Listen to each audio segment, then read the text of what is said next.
अस्सलाम वालेकुम दोस्तों, मैं हूं सईद उमर फारूक अपने चैनल उमर स्पीक्स की एक और एपिसोड के साथ आपकी खिदमत में हाजिर हूं। दोस्तों आज के एपिसोड भी हज स्पेशल एपिसोड है और कुछ बात करनी है बायोमेट्रिक से रिलेटेड। बहुत ज़्यादा क्वेश्चंस आप लोगों के आ रहे थे और उसके साथ साथ कुछ बात करनी है। जो पासपोर्ट हैं उससे मुतालिक कुछ बात करनी है और एक गवर्नमेंट से रिक्वेस्ट भी करनी है। और मेरे ख्याल में जो लोग हज पे जा रहे हैं उनकी तरफ से भी रिक्वेस्ट होनी चाहिए और जो हज पे नहीं जा रहे हैं उनकी तरफ से भी रिक्वेस्ट होनी चाहिए। तो मैं उन सब की आवाज़ बन के गवर्नमेंट से ना आप ये हाथ जोड़ के अपील करना चाहता हूँ। तो वीडियो स्टार्ट करने से पहले आपसे सिर्फ इतनी रिक्वेस्ट है कि अगर आप हज और उम्रा से रिलेटेड लेटेस्ट इन्फॉर्मेशन से वाकिफ रहना चाहते हैं तो नीचे दिए गए सब्सक्राइब के बटन पे अभी क्लिक करें। जी तो दोस्तों, सबसे पहले अल्लाह ताला से दुआ है कि जो लोग भी हज पर जा रहे हैं माशाल्लाह 2024 में या उम्रा करना चाह रहे हैं 2024 में, तो अल्लाह ताला उनकी इस ख्वाहिश को कबूल मंजूर फरमाएँ और उनको एक मकबूल हज और उम्रे की सादत नसीब फरमाएँ और वो साथ के साथ जाएँ और साथ के साथ सेहत के साथ अपनी इबादत को बिल्कुल कंप्लीट करके वापस आएँ। तो सबसे पहले गवर्नमेंट से ये रिक्वेस्ट है जनाब कि जो लोग तकरीबन 5,500 के करीब लोग हैं जो कुरानदाजी में जिनका नाम नहीं आया और जिन लोगों ने पहली दफ़ा ही अप्लाई किया था और फर्स्ट टाइम ही वो हज पर जाना चाह रहे थे और उन लोगों को आपने कुरानदाजी के ज़रिए बाहर निकाल दिया है। तो इतना जो कोटा आप लोग वापस करना चाह रहे हैं या कर दिया है, तो अभी भी हमारी बातचीत यानी कि आप लोगों की बातचीत सऊदी गवर्नमेंट से चल रही है।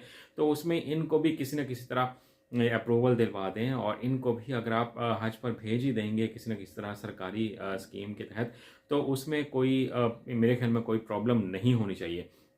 मैं अब जो नई बनने वाली हुकूमत है आपके हज़ार इख्तलाफात बहुत से लोगों के साथ इनसे हो सकते हैं, बट ये जो हुकूमत इस वक्त बन चुकी है अल्लाह ताला इनको अच्छे काम करने की तौफीक अता फरमाए। तो मैं इनसे भी रिक्वेस्ट कर रहा हूँ शहबाज शरीफ साहब से, मरीम नवाज़ साहिबा से, क्योंकि वो सीएम पंजाब भी हैं, बड़ी असर और रसूख इस वक्त तो है ना गवर्नमेंट में उनका, और आसिफ अली जरदारी साहब और बिलावल भुट्टो साहब को भी इसमें शामिल कर लेते हैं।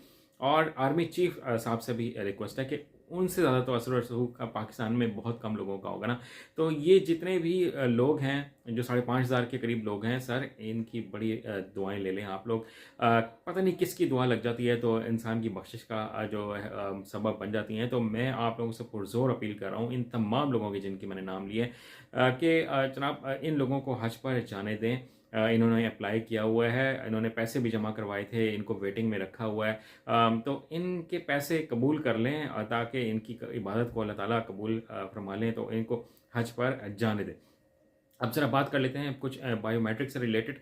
तो जिन लोगों की बायोमेट्रिक के बार बार क्वेश्चन आ रहे थे कि जिन लोगों की बायोमेट्रिक नहीं हो पा रही है वो अब अगर बहुत ज़्यादा प्रॉब्लम का शिकार नज़र आ रहे हैं, तो पाकिस्तान के 5 बड़े शहरों में कराची, लाहौर, इस्लामाबाद, कराची, लाहौर, इस्लामाबाद, कोयटा और पेशावर, ये 5 बड़े शहर जो हैं पाकिस्तान के, वहाँ पर जेरीज़ के ऑफिस हैं। जेरीज़ GERRYS जेरीज़ के ऑफिस बने हुए हैं। उनकी लोकेशन आप अपने शहर में पता कर लेंगे किस जगह पे हैं, तो वहाँ पर जाकर आप बायोमेट्रिक करवा सकते हैं, क्योंकि इसके बगैर तो आप हज पर नहीं जा सकेंगे और अभी कोई और सोल्यूशन नज़र भी नहीं आ रहा।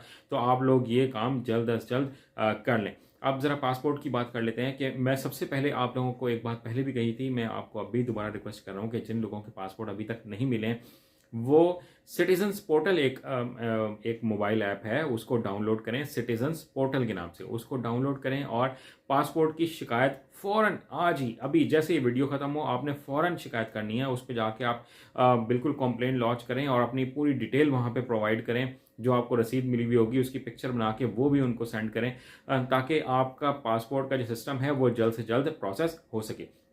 गवर्नमेंट ने क्या ऐलान किया है पासपोर्ट से मुतालिक, वो ऐलान ये उन्होंने किया है कि जनाब 12 मार्च तक तमाम आज़मीन हज को जो हज पर यानी कि जा रहे हैं और उन्होंने अप्लाई किया हुआ पासपोर्ट के लिए, तो उनको पासपोर्ट 12 मार्च तक मिल जाएंगे। अब इस बात में कितनी सदाकत है, ये उसको गवर्नमेंट कितना फुलफ़िल कर सकती है या नहीं कर सकती, अभी 5-6 दिन पड़े हैं, तो इस बारे में तो मैं कुछ कहना बहुत मुश्किल है, क्योंकि हफ्ते और इतवार को भी पासपोर्ट ऑफिस खुले हुए हैं, काम तो वो लोग कर रहे हैं लेकिन उनसे हो नहीं पा रहा।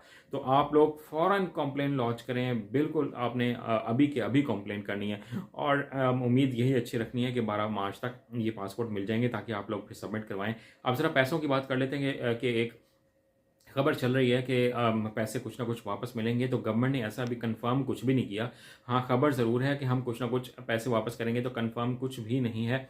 कि कितने पैसे मिलेंगे। अब ये डिफरेंट सिटीज़ के लिए डिफरेंट अमाउंट हो सकती है, कि जैसे मुल्तान के लिए डिफरेंट हो सकती है, कराची वालों के लिए थोड़ी सी ज़्यादा हो सकती है, लाहौर के लिए डिफरेंट हो सकती है। तो ये अमाउंट अभी कंफर्म नहीं है, कुछ दिनों तक जैसे ही ये खबर भी कंफर्म हो जाएगी मैं आपको बता दूंगा। आज की वीडियो में इतना ही कहना था। गवर्नमेंट से फिर रिक्वेस्ट है कि ये जो लोग हज के लिए जाने के लिए उम्मीद लगाए बैठे हैं इनको हज पर भेज दें। चैनल पर अगर नए हैं तो चैनल को सब्सक्राइब कर लीजिएगा। अपना अपने घर वालों का बहुत ज़्यादा ख्याल रखिएगा। अल्लाह हाफ़िज़।